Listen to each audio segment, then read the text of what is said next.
Pues sin duda, Raquel, hoy es un día clave porque si Rusia no cumple y paga esos 117 millones de dólares que tiene que pagar en concepto de intereses por esos dos bonos denominados en dólares, pues estaría un poquito más cerca del default. ¿Por qué digo más cerca y no digo concretamente que ya estaría en default y habría entrado en suspensión de pagos? Pues porque todavía tiene un periodo de gracia de 30 días, se puede esperar para pagar durante 30 días hasta el día 15 de abril, apúntense esa fecha porque entonces podría ser el día, la fecha en la que Rusia entrara en esa situación de impago. Por supuesto, eso a Occidente le preocupa y mucho porque es pues a estos países, a los países de Occidente, a quien Rusia les debe ese dinero, porque son, insisto, bonos denominados en dólares y en euros. Para descubrir si realmente es tan preocupante que Rusia caiga, que entre en quiebra, como dicen muchos expertos, y entre en default, hemos recurrido a los expertos y también a los datos para intentar pues responder a esa pregunta.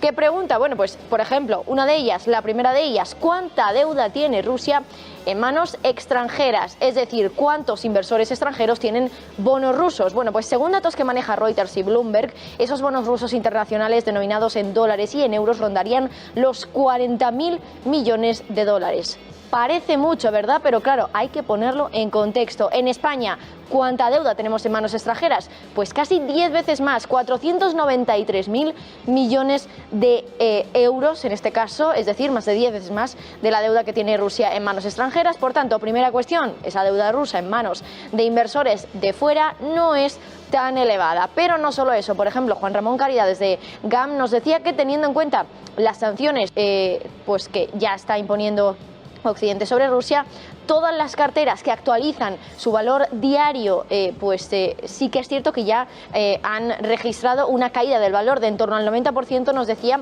en el caso de, por ejemplo, ETFs que incluyan bonos rusos. De momento tampoco hemos oído, por ejemplo, que haya quebrado ningún fondo o que esté a punto de hacerlo o que haya rumores de que pudiera hacerlo por por su exposición a bonos rusos. Así que, por tanto, podemos esperar que teniendo en cuenta esa entrada en precio, podríamos decir que ya está todo descontado, esa caída del valor de los bonos rusos en los ETFs y en carteras que estén actualizadas a diario, pues teniendo en cuenta que no hemos visto ningún fondo que haya anunciado o que se rumoree que pudiera estar al borde del colapso, pues podemos intuir entonces que de momento no está teniendo problemas ninguno de estos fondos. Claro, teniendo en cuenta esto, hay dos posibilidades ahora.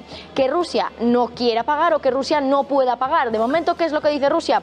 Pues que va a pagar en rublos, es decir, que en dólares, pues de momento su voluntad no es precisamente esa, pagar en dólares. Sin embargo, como decimos, en el caso de que Rusia pague en rublos, eso significa, nos decía por ejemplo Carlos Ladero desde GPM, que el acreedor de Rusia va a cobrar muchísimo menos dinero del que se le debía por esa caída, ese desplome que ha sufrido la moneda de Rusia.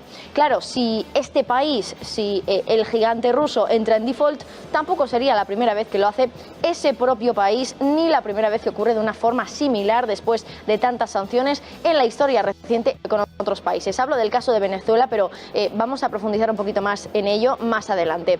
Vamos a hablar de Rusia, de la otra vez que entró en suspensión de pagos y tampoco fue hace tanto tiempo, fue en 1998. ¿Qué pasó? Bueno, pues en el 97, es decir, el año antes, casi el 5% de la economía mundial estaba representada por la economía rusa. Ahora, esa economía rusa solo representa y solo pesa en torno a un 2%, ligeramente menos, un 1,7 más o menos, en la economía mundial. Por lo tanto, ese peso de la economía rusa en el mundo, pues se ha disminuido bastante en apenas 20 años.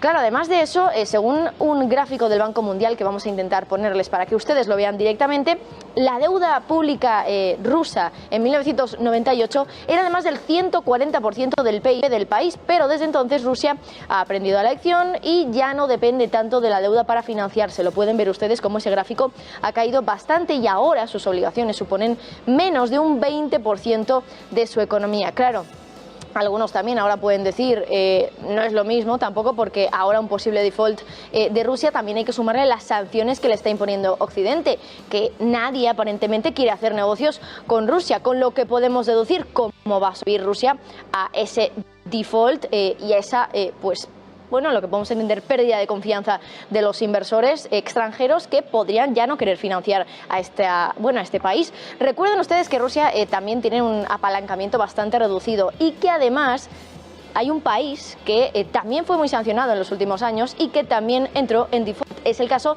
de Venezuela. Entró en suspensión de pagos en 2017, fue sancionada fuertemente por Occidente y aunque el país, por supuesto, no ha desaparecido, hay que recordar que la población se ha empobrecido mucho desde que la situación empezó a ser así para el caso de Venezuela. Pero de todas formas, como decía ahora Maduro, lo veíamos hace unos días, pues Estados Unidos sí que ha recurrido a Venezuela, un país, como digo, muy sancionado, por supuesto, por la primera potencia mundial, ha recurrido a Venezuela para comprarle el crudo que ya no le quiere comprar a Rusia. Pero bueno, de todas formas, por resumir rápidamente lo que nos decía Juan Ramón Caridad, es que a pesar de que ese impacto del default ruso pues aparentemente parece limitado, teniendo en cuenta todo esto, que la economía rusa es pequeña, que cada vez ha estado menos endeudada desde la última vez que entró en suspensión teniendo en cuenta esto, hay que recordar además que la memoria del inversor suele ser muy cortoplacista. Nos dice de hecho que en 12 meses él espera que los inversores ya no se acuerden de todo esto y sigan financiando a Rusia. Así que estas pueden ser las consecuencias de un default que parece, como dice Fitch, inminente.